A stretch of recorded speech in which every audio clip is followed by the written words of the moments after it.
Assalamualaikum қазақ елі, армысыздар. Құрметті көрермендер, бізде жер сілкініс болды. Сол үйлерден бәрі шықты, бәрі далада жүр. 5 бал болды дейді полиция. Енді бәрі ауылдарға кетті, кімде жер үйі бар, туыстар. Енді кімде ондай мүмкіншілік жоқ, кафеде отырмыз. Білмеймін енді қайда, отельге де кіруге болмай шығар, оларда көп қабатты үйлер. Сондай жаңалық. Отырмыз, әйтеуір мынау кафеде рұқсат берді, отыруға Wi-Fi берді.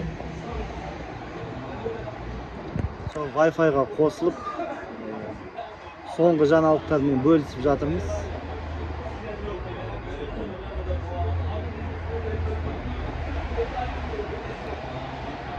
Аллах бәрімізге де жеңілдік берсін.